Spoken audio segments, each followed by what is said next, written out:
Hello friends, welcome to my channel NCERT Samriddh classes. Friends, आज हम chapter 5 physical and chemical changes की complete exercise solve करेंगे। Exercise के अंदर हम इसके keywords, filling the blanks, matchup, true and false and question answer complete करेंगे। अगर फ्रेंड्स आपने चैनल को सब्सक्राइब नहीं किया तो प्लीज़ सब्सक्राइब जरूर करें, क्योंकि इस चैनल के माध्यम से हम आप तक पहुंचा रहे क्लास 6 to 12 की NCERT science book Hindi and English medium के अंदर। तो फर्स्ट हम इस चैप्टर के कीवर्ड्स देखते हैं। कीवर्ड्स के अंदर फर्स्ट हमारा दे रखा है केमिकल चेंज। केमिकल्स मीन्स होता है रासायनिक, और चेंज परिवर्तन, बदलाव। तो इसका मीनिंग हो जाएगा रासायनिक परिवर्तन। केमिकल रिएक्शन रासायनिक प्रतिक्रिया, क्रिस्टलाइजेशन क्रिस्टलीकरण, गैल्वेनाइजेशन यस्दीकरण या गैल्वेनीकरण। आप इन दोनों में से कोई भी मीनिंग बोल सकते हो। फिजिकल चेंज भौतिक परिवर्तन, रस्टिंग जंग लगना, ये हमारे कीवर्ड्स हैं। अब नेक्स्ट इसमें आते हैं इसकी एक्सरसाइज में।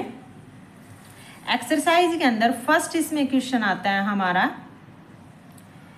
Classify the changes involve in the following process as physical और केमिकल चेंजेस। तो आपको क्लासिफाई करना है यहाँ पर कि जो प्रोसेस दिया हुआ है इसके अंदर कौन से चेंज होते हैं, फिजिकल चेंज या केमिकल चेंज। तो सबसे पहले फर्स्ट आता है हमारा ए, फोटोसिंथेसिस। तो फोटोसिंथेसिस के अंदर क्या आएगा, केमिकल चेंज, क्योंकि इसके अंदर हम देखते हैं कि फोटोसिंथेसिस जो प्रोसेस होता है उसके अंदर न्यू सब्सटेंस बनते हैं इसमें, ठीक है। तो जहाँ पे न्यू सब्सटेंस बनेंगे वो केमिकल चेंज, और जिसके अंदर कोई न्यू सब्सटेंस नहीं बनेगा वो physical change. Next, dissolving sugar in water. तो ये क्या है, एक फिजिकल चेंज, यानी कोई डिजोल्व, जब शुगर हम डिजोल्व करते हैं, घोलते हैं पानी के अंदर, तो इसमें कोई चेंजमेंट नहीं आता, तो ये क्या है, फिजिकल चेंज। बर्निंग ऑफ कोयल केमिकल चेंज, कोयले का जलना। मेल्टिंग ऑफ वैक्स, मोम का पिघलना, फिजिकल चेंज है, क्योंकि मोम को पिघला के हम दोबारा से उसकी कैंडल बना सकते हैं उसको, यानी कि मोम पिघल गया, हम दोबारा से उसको फिर जमा कर और फिर उसको यानी कि ठंडा कर कूल हो जाता है मोम पिघलने के बाद, फिर वो उसको हम कैंडल के रूप में दोबारा से उसको ढाल सकते हैं। तो ये क्या है कि फिजिकल चेंज है। Beating aluminium to make aluminium foil, यानी कि जो एल्यूमिनियम को पीट कर हम जो एल्यूमिनियम फॉयल बनाते हैं, तो वो भी क्या है कि फिजिकल चेंज, उसको भी हम रिटर्न उसी पोजीशन में ला सकते हैं, यानी कि रिवर्स कर सकते हैं। डाइजेशन ऑफ फूड, भोजन का पचना, ये क्या है कि केमिकल चेंज है। नेक्स्ट क्वेश्चन सेकंड है, state whether the following statement are true और false. In case a statement is false, right the correct statement in your notebook. तो यहाँ पर आपको स्टेटमेंट दी हुई है, उसके अंदर आपको ट्रू और फॉल्स बताना है, ठीक है। अपनी नोटबुक में आपको फिर लिखना है। तो फर्स्ट क्वेश्चन इसमें ए है, cutting a log of wood into piece is a chemical change. तो ये क्या है, फॉल्स है, क्योंकि जो अगर हम किसी लकड़ी को कट करते हैं तो वो क्या है कि फिजिकल चेंज है, उसके अंदर कोई चेंजमेंट वगैरह आकर न्यू सब्सटेंस नहीं बनता। तो ये क्या है, फॉल्स स्टेटमेंट है, क्योंकि इसमें ये बोल रहा है ये केमिकल चेंज है। Second, formation of manure from leaves is a physical change. जो फॉर्मेशन ऑफ मैन्योर यानी कि पत्तियों के द्वारा जो खाद बनती है वो क्या है, केमिकल चेंज है, लेकिन यहाँ पे क्या बता रखा है, फिजिकल चेंज। तो ये भी क्या है, फॉल्स है statement. Next, C, iron pipe coated with zinc do not get rusted easily. ये क्या है, ट्रू है स्टेटमेंट, ठीक है। यानी कि जो आयरन पाइप को अगर हम जिंक की कोट कर देते हैं, परत चढ़ा देते हैं, तो वो आसानी से फिर उस पर जंग नहीं लग पाता। Iron and rust are the same substances, ये क्या है, फॉल्स है। Condensation of steam is not a chemical change, ये भी क्या है, ट्रू स्टेटमेंट है। Next question 3, fill in the blanks in the following statement. तो आपको फिल इन द ब्लैंक्स करने हैं। फर्स्ट दे रखा है A, when carbon dioxide is passed through lime water it turn milky due to the formation of calcium carbonate, ठीक है। इसके अंदर क्या आएगा, ये कैल्शियम कार्बोनेट आएगा। B, the chemical name of baking soda is sodium hydrogen carbonate. Sodium hydrogen carbonate है baking soda का जो केमिकल नेम, ठीक है। C, two method by which rusting of iron can be prevented are painting and galvanisation.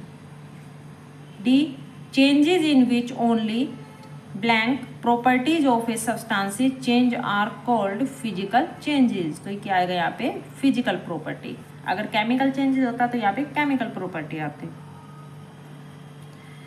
E, changes in which new substances are formed are called chemical changes. ठीक है, तो देखो यहाँ पे क्या आएगा, केमिकल चेंजेस। ये हमारे फिलिंग द ब्लैंक्स हो गए। नेक्स्ट क्वेश्चन 4 है।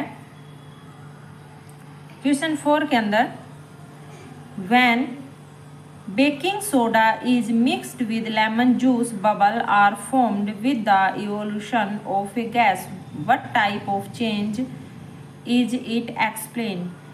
क्वेश्चन 4 में पूछ रहा है कि अगर बेकिंग सोडा को हम लेमन जूस में मिक्स करते हैं जब, तो उसके अंदर कुछ बबल बनते हैं गैस के रूप में, और फिर यानी कि गैस निकलती, गैस में चेंज हो जाता है, गैस निकलती है, तो इसके अंदर ये किस टाइप का बदलाव है, परिवर्तन है। तो आपको इसको एक्सप्लेन करना है, व्याख्या करना है। तो हम इसका आंसर कैसे लिखेंगे, आंसर में लिखेंगे when baking soda is mixed with lemon juice bubbles are formed with the evolution of a carbon dioxide gas। Carbon dioxide gas को हम CO2, इनकी ये इसका सिंबल है, ऐसे लिखते हैं। This is a chemical change. तो ये क्या है, एक केमिकल चेंज है। तो इसके अंदर क्या रिएक्शन होती है केमिकल चेंज के अंदर, तो ये रिएक्शन लिख रखी है मैंने यहाँ पे। तो lemon juice plus baking soda, यानी कि लेमन जूस और बेकिंग सोडा को दोनों को मिक्स करते हैं, तो उसके अंदर क्या बनता है, CO2 carbon dioxide gas plus other substances और दूसरे सब्सटेंसेस। ठीक है, तो ये हमारा क्वेश्चन 4 का आंसर आ गया। नेक्स्ट हमारा क्वेश्चन 5 पूछ रखा है। क्वेश्चन 5 है व्हेन ए कैंडल बर्न, यानी कि जब एक कैंडल जलती है तो both physical and chemical changes take place. तो दोनों फिजिकल और केमिकल चेंज होते हैं उसमें। तो आइडेंटिफाई दीज चेंज, तो आपको आइडेंटिफाई करना है इस चेंजेस को। गिव अनदर एग्जाम्पल, और दूसरा आपको एक एग्जाम्पल भी देना है of a familiar process in which both the chemicals and physical change take place, यानी कि जिसके अंदर केमिकल और फिजिकल दोनों ही चेंजेस होते हो कैंडल की तरह। ठीक है, तो इसके आंसर में हम लिखेंगे फर्स्ट, हम पहले इसमें कैंडल का बताएंगे कि किस में केमिकल और फिजिकल चेंज होता है। तो फर्स्ट हम इसमें हेडिंग डालेंगे कैंडल बर्निंग। ठीक है, तो फर्स्ट पॉइंट में कि melting of wax is a physical change, कि जो मेल्टिंग ऑफ वैक्स यानी कि मोम जो पिघलता है वो क्या है, कि फिजिकल चेंज है।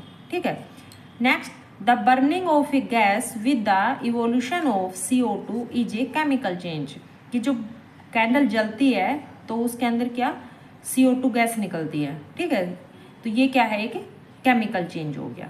ठीक है, इसके अंदर तो ये सेकेंड, यानी कि जलने पर केमिकल चेंज है, और जो मेल्टिंग ऑफ वैक्स है वो क्या है, कि फिजिकल चेंज है। ये हमारा कैंडल का हो गया। अब उसमें जो एग्जाम्पल पूछ रहा है उसके अंदर हम एग्जाम्पल देंगे डाइजेशन ऑफ द फूड, खाने का पचना।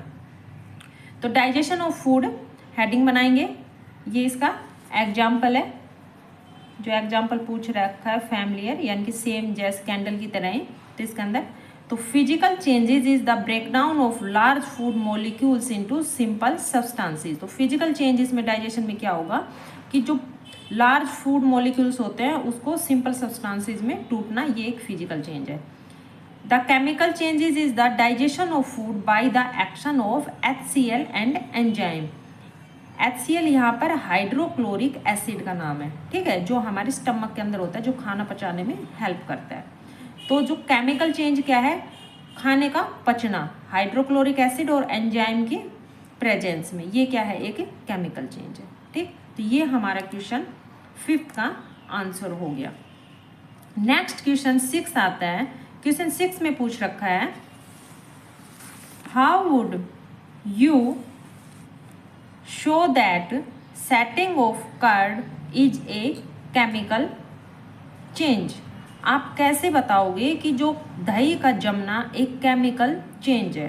ठीक है, यानी कि एक रासायनिक परिवर्तन है इसके अंदर। तो इसके आंसर में हम लिखेंगे the setting of curd is a chemical change because curd can not be turn back to milk, क्योंकि हम दही को दोबारा से दूध नहीं बना सकते। ठीक है, मैंने आपको बताया कि जो रिवर्स प्रोसेस होता है वो फिजिकल होता है, और जो नॉन रिवर्स होता है वो क्या है, केमिकल चेंज होता है। The properties of milk and curd are different. जो प्रॉपर्टीज है यानी कि गुण है दूध के और दही के, वो दोनों ही क्या है, डिफरेंट है। ठीक है, यानी कि अलग अलग है। तो ये हमारा क्वेश्चन 6 का आंसर हो गया। नेक्स्ट क्वेश्चन 7 है। क्वेश्चन 7 में पूछ रखा है explain why burning of wood and cutting it into small piece are considered as two different type of changes. यानी कि एक्सप्लेन करो कि जो लकड़ी का जलना और लकड़ी का स्मॉल पीस में यानी कि काटना दोनों ही अलग अलग तरह के परिवर्तन है। ठीक है, तो इसका आंसर में हम लिखेंगे क्वेश्चन 7 के आंसर में हम लिखेंगे cutting of wood is a physical change. जो लकड़ी का कटना यानी कि काटना एक फिजिकल चेंज है, बिकॉज क्योंकि no new substances is form, कोई नया सब्सटेंस नहीं बनता। And burning of wood is a chemical change, और लकड़ी का जलना क्या है, एक केमिकल चेंज है।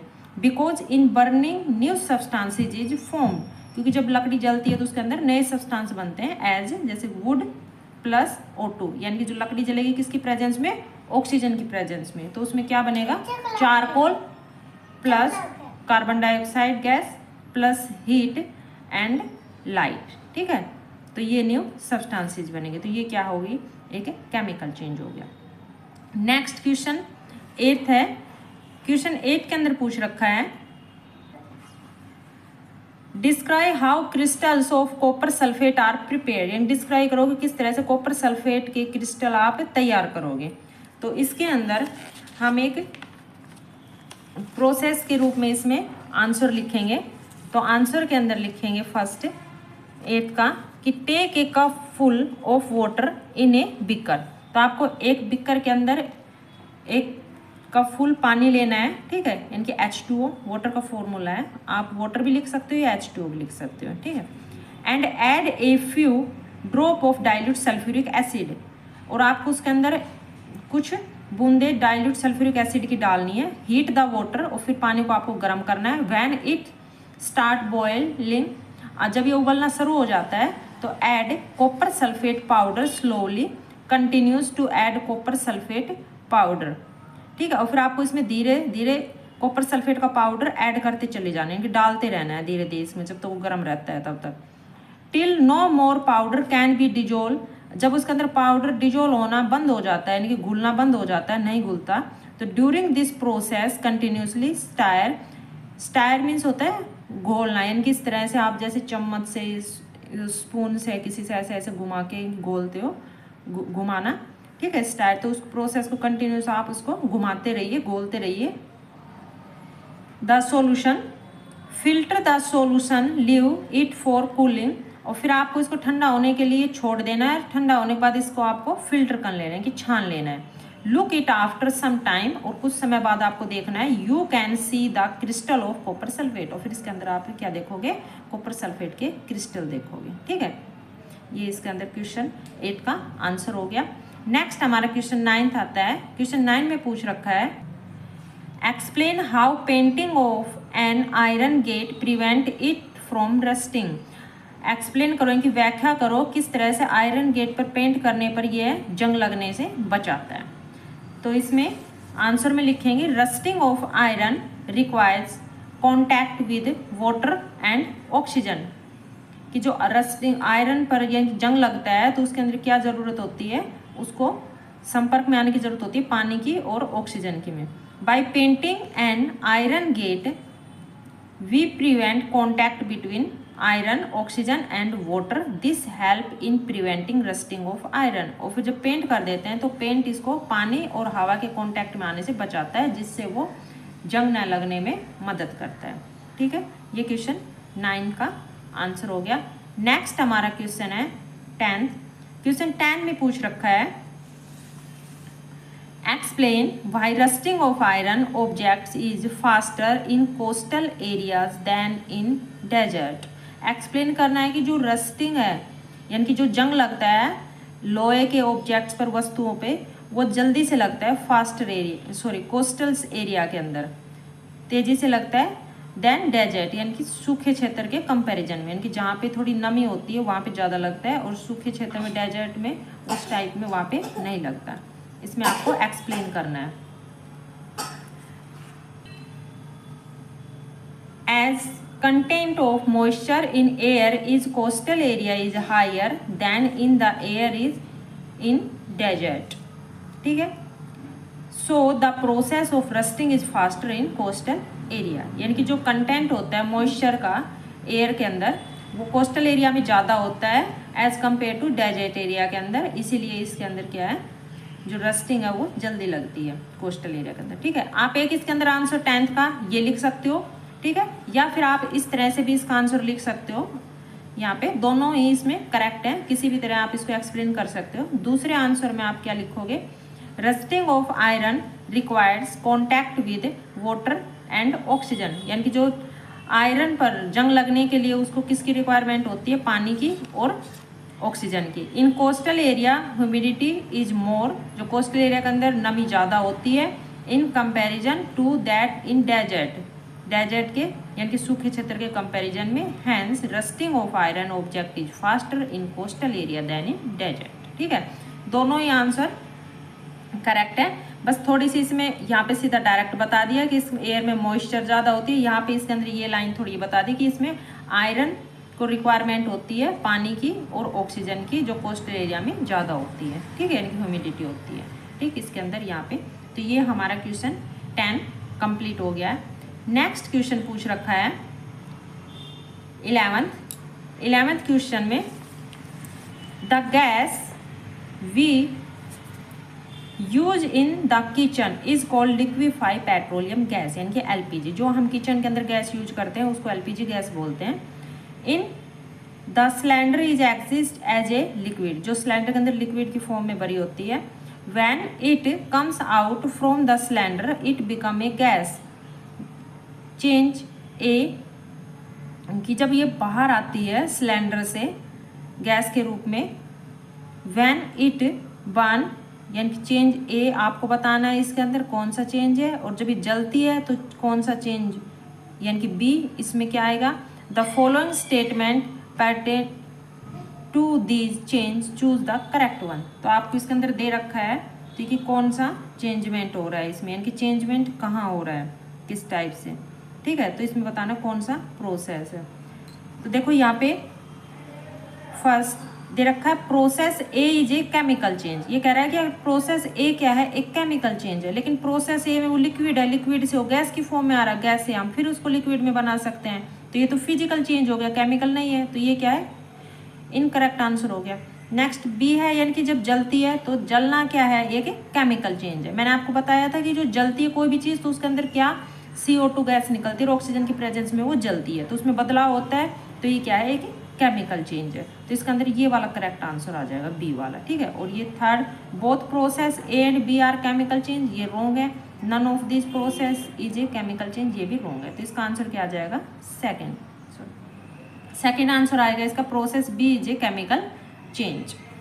Next question 12, anaerobic bacteria digest animal waste and produce biogas. जो एनारोबिक बैक्टीरिया होते हैं वो डाइजेस्ट कर एनिमल्स के अंदर डाइजेस्ट करते हैं वेस्ट को और प्रोड्यूस करते हैं बायोगैस। तो इसके अंदर चेंज बताना है, the biogas is then burn as fuel, और जो बायोगैस फ्यूल के रूप में जो जलाते हैं यानी कि जलती है तो उसमें कौन सा चेंजमेंट होता है, the following statement pattern to the change choose the correct. तो इसी तरह से आपको जैसे यहाँ पे आपको चूज किया इसी तरह यहाँ पर भी आपको चूज करना है। तो process A is a chemical change, ये कह रहा है ए केमिकल चेंज है, ये भी स्टेटमेंट रॉन्ग है। B is a chemical change, तो बी आपको पता है यहाँ पे जल रहा है बर्न हो रहा है, तो ये क्या है, एक केमिकल चेंज है। तो इसका आंसर क्या आएगा, सेकंड आ जाएगा। लास्ट जो थर्ड दे रखा है, both process A and B are chemical change, ये भी रॉन्ग है। None of this process is a chemical change, ये भी रॉन्ग है। तो इसका आंसर क्या आएगा, इसका भी सेकंड आंसर आ जाएगा, B is a chemical change. ठीक है, तो ये हमारे क्वेश्चन आंसर कंप्लीट हो गए हैं। जो एक्सरसाइज हमारी कंप्लीट हो गई। I hope you like my video. If you like my video please like and subscribe it. Thanks for watching my